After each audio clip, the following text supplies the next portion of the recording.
I am the father of the groom, and at his lavish wedding reception, I was seated at table 47 right beside the kitchen door, where the smell of leftover food was stronger than the perfume of 300 distinguished guests. Not by accident, not by mistake.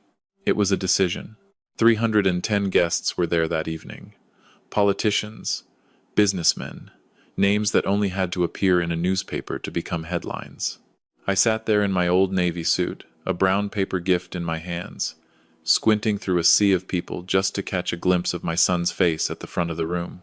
I raised him alone. 23 years. Not one day without a meal on the table, not one semester without tuition paid, not one night of high fever where I didn't sit beside his bed until morning. And that evening, I had been seated further back than the serving staff. I told myself, there must be a mix-up. I told myself, my son would never let this happen if he knew. I sat up straight, ordered a glass of water, and waited. Because that is what every father does. We wait. We always wait. Then Jeffrey Harcourt Mills stood up. The bride's father, a bespoke suit, silver hair, immaculately combed, a champagne flute in his hand like a prop he had rehearsed with beforehand. He tapped the glass lightly, waited for the room to fall silent, and then he looked in my direction. In a room of 300 people, he found table 47, and he looked me straight in the eyes with the smile of a man who had prepared very carefully for this moment. Then he began to speak. I won't tell you yet what he said, because to understand the full weight of those words, you need to hear them in the right order. But I can tell you this, it was not an impulsive remark, not a slip of the tongue from too much wine. Every word was chosen. Every pause was calculated. The whole room laughed because they already knew or had already guessed and were simply waiting to see the look on my face when it was over. 300 people laughing, all at once. I sat completely still, and then I looked up toward the front of the room where my son was standing in the tuxedo I had helped pay for, and I saw something worse than any insult I had just heard. My son was laughing too. He leaned his head toward the bride, covered his mouth with his hand, and laughed the laugh of someone sharing a private joke with the person they love. That joke was me. My name is Martin Calloway, 68 years old, and in that moment, I made a decision that only now, after everything that followed, I am finally able to put into words. I decided that tonight, everything would end in a way that no one in that room could possibly imagine. Because Jeffrey Harcourt Mills had just made a mistake he could not take back. He had just shown me exactly who this family really was, in front of 300 witnesses on the precise evening I had been quietly preparing for that moment for the past 6 months. And now I'll tell you exactly what he said. Jeffrey raised his glass a little higher and announced that he wanted to take a moment to recognize everyone who had gathered to celebrate this union. Then he paused, deliberately, and he said he also felt it necessary to acknowledge what he called, and I remember every syllable, the unavoidable presence of certain unfortunate elements at his daughter's wedding. He looked at me the entire time. He said it was a shame that refinement couldn't be passed down from a father who had clearly never possessed any. He said my son was lucky, that the Harcourt Mills family had graciously agreed to bring Daniel into respectable society. Graciously agreed. The woman beside me, Jeffrey's elderly aunt, completely deaf, entirely oblivious, continued eating her bread roll without looking up. I almost envied her. Around her, the room was still laughing. Jeffrey's wife Margaret was pressing her napkin to her mouth, shoulders shaking. Their son Callum had his phone raised, pointed directly at me, filming. And I understood then what table 47 really was. It wasn't an oversight. It wasn't poor planning. It was a stage. They had positioned me perfectly far enough to be powerless, close enough to be seen. A front row seat to my own humiliation. I want to stop here and say something to anyone watching this who has ever sat in a room and felt that particular kind of loneliness. Not the loneliness of being alone, but the loneliness of being surrounded by people who have decided, collectively, that you don't count. If you know that feeling, then you don't need me to describe what the air tasted like at table 47 that night. You already know. I placed my linen napkin on the table beside my untouched plate. I reached down and picked up my brown paper gift. I tucked it under my arm, pushed back my chair slowly, without drama, without a sound, and I stood up. I didn't look at Jeffrey. I didn't look at Callum and his phone. I didn't look at Margaret. I looked at the exit at the far end of the ballroom, and I started walking toward it. The full length of that room. Past tables of strangers in their evening wear, their crystal glasses catching the chandelier light. Past the floral arrangements taller than I was. Past the ice sculpture. Past the grand piano no one was playing. Jeffrey was still speaking into the microphone, still performing, still entirely certain that the old man in the worn suit was too insignificant to do anything but absorb the humiliation quietly and stay seated. I almost reached the doors. Then I heard footsteps behind me. Fast ones. Almost running.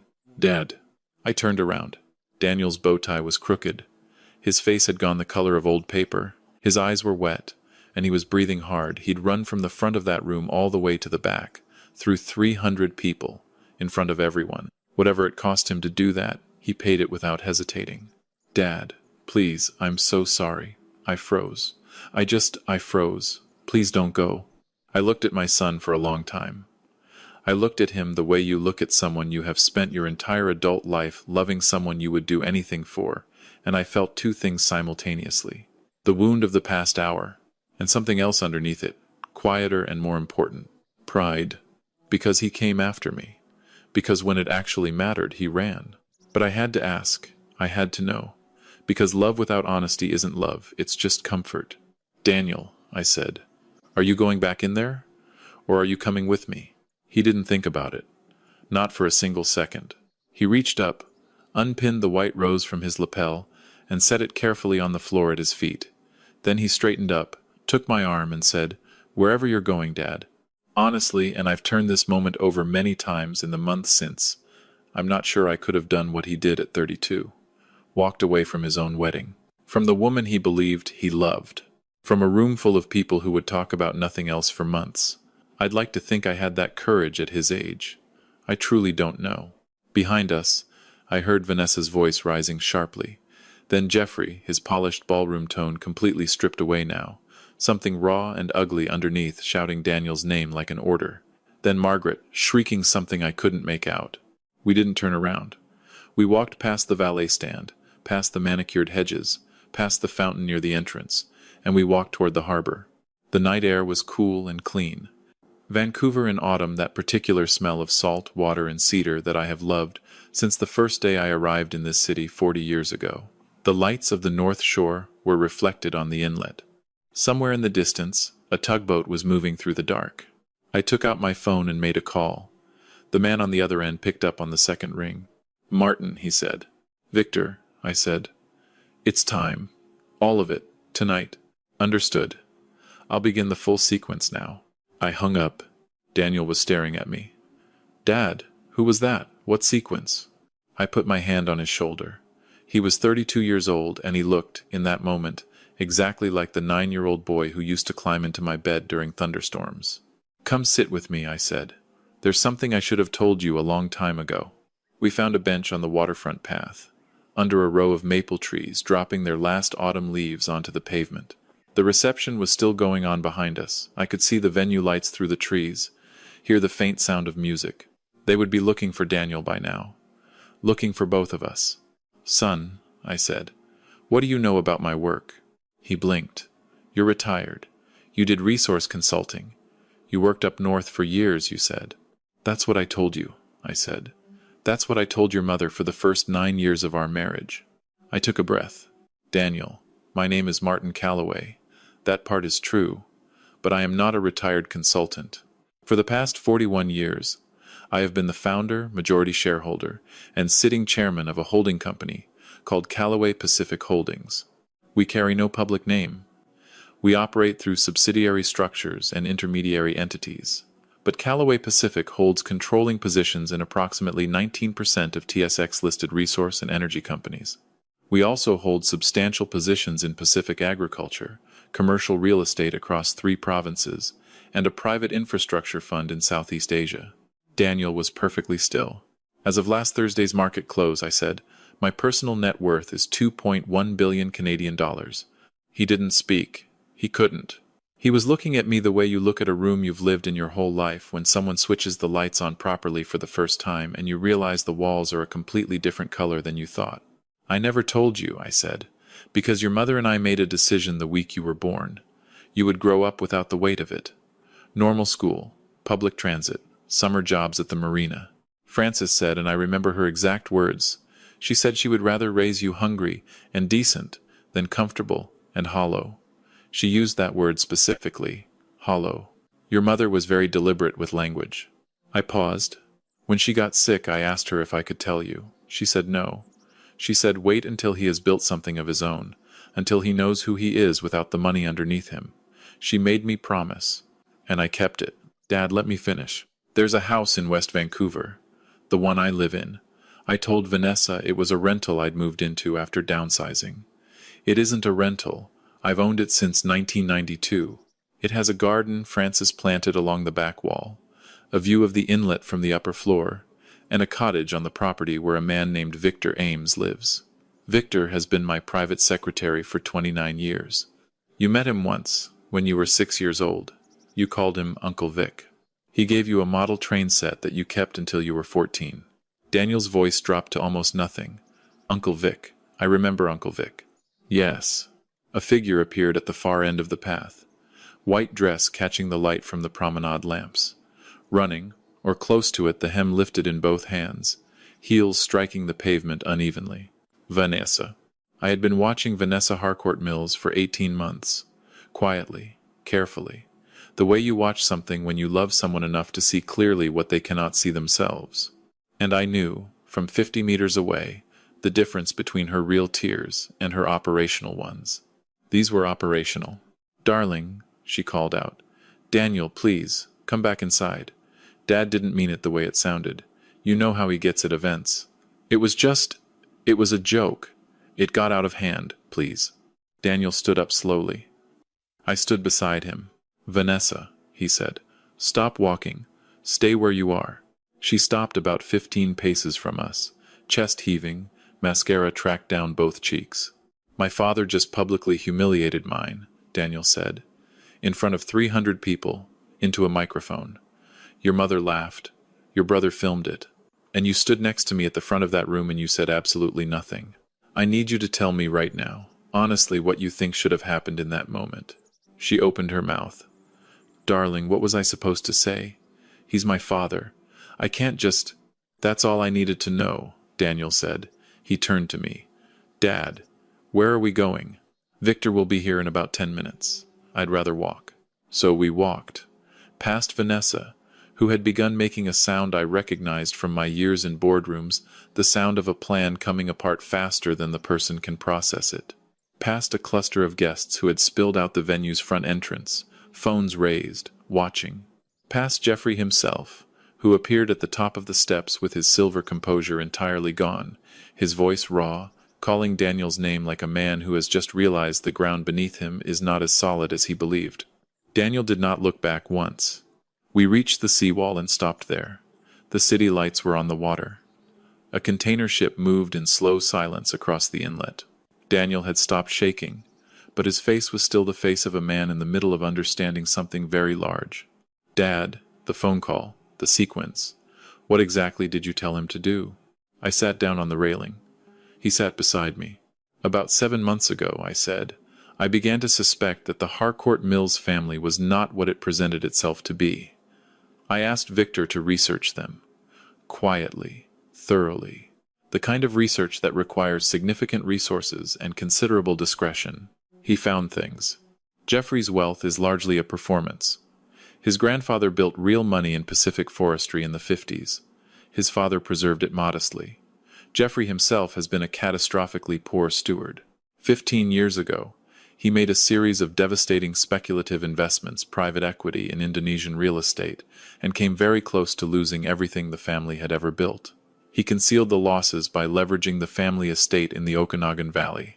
For the past decade, he has been managing his extended family's trust accounts, using a structure that is, in essence, a Ponzi scheme.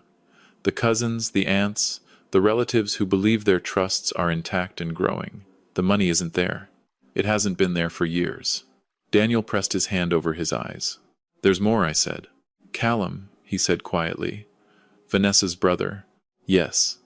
Victor's team spent 3 months on Callum. He runs an unregistered investment scheme through a numbered company.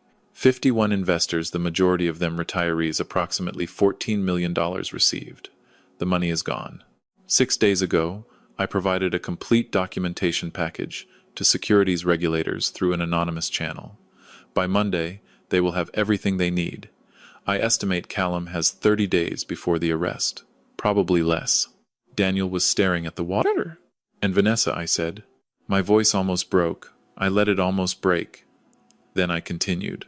Victor obtained 3 years of her correspondence. I won't tell you how.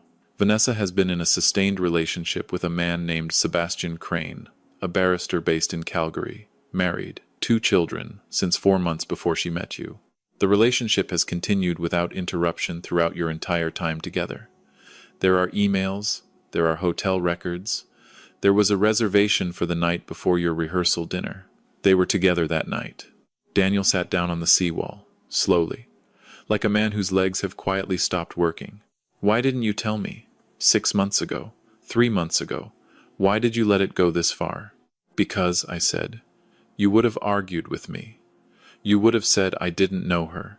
You would have said I was seeing what I wanted to see. You might have married her anyway, and found all of this out from divorce lawyers a decade from now. I couldn't let that happen to you. So I waited.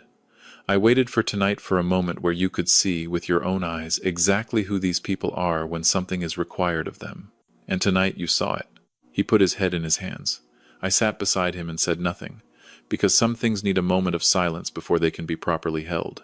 After a while, he looked up. The phone call, he said. Victor. The sequence. What did you actually tell him to do? I looked at my son. The reason every dollar I ever made meant anything to me. 5 months ago, I said, Callaway Pacific purchased through 3 intermediary structures the lending position that holds the mortgage on every Harcourt Mills property, including the Okanagan estate. We now hold those mortgages. The acquisition cost me more than the terms justified. I bought the position because I wanted control of the moment. His eyes were wide. Tonight, at the moment Jeffrey began his toast, Victor authorized the simultaneous calling in of every line of credit Callaway Pacific holds against the Harcourt Mills entities. Jeffrey has approximately 68 hours to repay a figure in the region of $38 million. I do not believe he can. I expect he will lose the Okanagan estate, the Kerrisdale house, the Salt Spring Island property, and the gallery on West Georgia Street. All of it transfers to my holding companies if he cannot meet the call. Dad. Additionally, 2 weeks ago I instructed my media holdings to commission a full investigation into Jeffrey's financial affairs. The story publishes in a national newspaper on Wednesday, with complete documentation. The charitable foundation bearing the family name is required by its own charter to remove Jeffrey from its board within 48 hours of publication. Jesus, Dad. And Callum, I said, is already done. The regulators have everything they need. Daniel stared at me for a long time. You have destroyed them, he said. All of them. In a single evening. I looked out at the water. I said, Callum stole from retirees. Jeffrey spent 15 years stealing from his own family while pretending to protect them. Vanessa lied to you for 2.5 years. I did not create any of that. I only chose the timing. And I chose tonight because tonight, in front of 300 witnesses, they showed you who they are, without knowing what it would cost them. He was quiet for a long time. The container ship had cleared the inlet. The city hummed around us. Dad, that man in there, when he said those things tonight, you knew he would do something like that, didn't you? I had a strong suspicion, yes. You sat there. You let him humiliate you in front of all those people. You didn't say a word. You just got up and walked out. Quietly. Yes. Why not say something? Why not confront him right there? I looked at my son. Because the only thing I wanted him to be exactly himself, fully, completely, on record, so that you could never wonder afterward whether I had misjudged him. He gave me that. He gave me everything I needed, into a microphone, in front of 300 people. And the only voice in that building that had the power to actually hurt me was yours, and you ran after me. So nothing that happened in there tonight matters, not a single word of it. He started to cry then. Not the panicked tears of Vanessa on the lawn, the deep, slow tears of a grown man who has just understood several true things at once about the woman he thought he loved, about the family he was marrying into, and about the quiet old man in the navy suit who had been watching over him from a careful distance his entire life. I let him cry. I put my hand on his shoulder and I let him take the time he needed. After a while, he wiped his face with the back of his hand the way he had done at 9, at 14, every time he'd cried in front of me, and didn't want to be seen doing it. "What happens now?" he said. "Now Victor pulls up," I said, "and we go home. My home. Our home. There is a bedroom in that house that has been waiting for you for 32 years, and I am not embarrassed to say it. Tomorrow, when you're ready, we talk. And the day after that, if you want, only if you want, you'll sit down with my lawyers, and I will begin showing you the business that one day, if you choose it, will be yours. Dad, I don't know if You don't have to decide tonight. You don't have to decide this year. Whatever pace you need, whatever you decide, I'll be there either way." He looked back once toward the venue. The lights were still blazing through the trees. The music had stopped. "I'm sorry I laughed," he said, when he was talking. I don't know why I." "Stop," I said. "You're here. You came after me. That is the only thing that matters." Headlights appeared at the end of the path. A black SUV, moving slowly, stopping at a respectful distance. Victor, 29 years beside me, a man who has never once intruded on a moment that wasn't his, waited with the engine running and said nothing. We got in. Victor caught my eye in the rearview mirror. A quiet nod. The nod of a man who understood everything and needed to say nothing. "Where to, Martin?" "Home, Victor. Take us home." The city lights moved across my son's face as we pulled away from the waterfront. He was looking out at Vancouver the way a person looks at something familiar when they're seeing it properly for the first time. Not as scenery, as something they are genuinely inside of. That was 9 months ago. I want to tell you the rest, because the rest matters. Jeffrey Harcourt Mills could not raise the capital. He lost the Okanagan estate within 4 days of the wedding. The Carrisdale house sold at a steep loss the following month. But it wasn't enough. The bankruptcy was filed before Christmas. The foundation removed him from its board the morning after the story published, exactly as the charter required. I'm told he and Margaret have relocated to a relative's property somewhere in the interior. I don't know the details of their life now. I don't particularly need to. Callum was arrested 11 weeks after the wedding. He is currently awaiting trial on 26 counts. Some of the retirees whose money he took will not recover everything. Some will recover a portion, because quietly, through several intermediary channels, I directed funds to cover a significant share of their losses. I told no one. I tell you now only because I think you should understand something. Money is not power by itself. Money is only ever as good as the will of the person holding it, and the direction they choose to point it in. Vanessa married Sebastian Crane 14 months after the wedding. His divorce was reportedly complicated. I wish her nothing in particular. Daniel started at Callaway Pacific the Monday after the wedding. He insisted on beginning at the very bottom, his words, not mine. He spent 6 weeks making coffee for the analyst team. He sat in on board meetings as an observer and didn't speak unless asked. He asked good questions. He is now learning the agriculture portfolio from the woman who has run it for me for 18 years, and she has told me quietly that he has a genuine instinct for it. I think his mother would have been proud of who he's become. I am absolutely certain of it. He met someone 3 months ago. Her name is Simone. She works in marine conservation, restoring eelgrass habitats in the coastal shallows north of the city. She is kind in the specific, unperformative way that I learned to recognize in Francis. Daniel has not told her yet about any of this. He says he wants to be certain first. He is bringing her to the West Vancouver house next weekend. He's asked her to dress casually. He'll introduce me as just his dad. I think I'll wear the old Navy suit. I want to say a few things before I go. To whoever is watching this, and I mean this, not as a lecture, but because I think some of you came here carrying something similar and deserve to hear it said plainly. First, wealth has never made anyone into something they were not. It only amplifies what is already there. Jeffrey Harcourt Mills had 3 generations of money, and what that money gave him was the unshakable belief that a man in a worn suit at table 47 was fair game for public mockery. That belief is not confidence. It is fear wearing the mask of confidence. A person who is genuinely secure has absolutely no need to look down at anyone. The next time you see someone treat a stranger with contempt, understand what you are actually seeing. You are seeing a frightened person, not a powerful one. Second, the greatest thing I ever gave my son was not the fortune. It was the years before the fortune, the bus rides, the weekend jobs, the learning to manage without.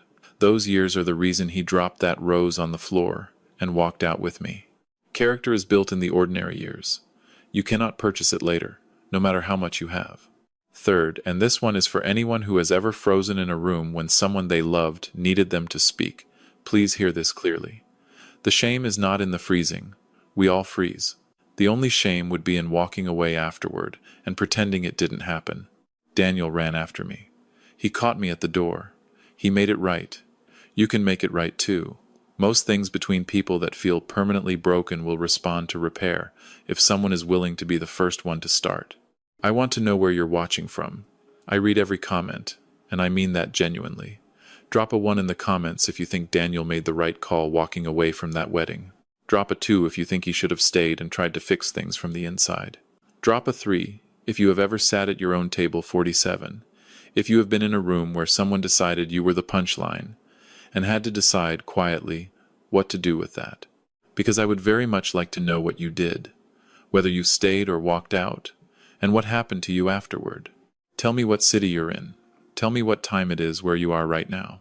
I find it remarkable, genuinely remarkable, that a man can sit on a back veranda in West Vancouver, watching the light change on the water, missing his wife, and somehow be in a room with people all over the world who understand exactly what he means. If this story reached you in some way, please consider subscribing. I'll be back soon with another one.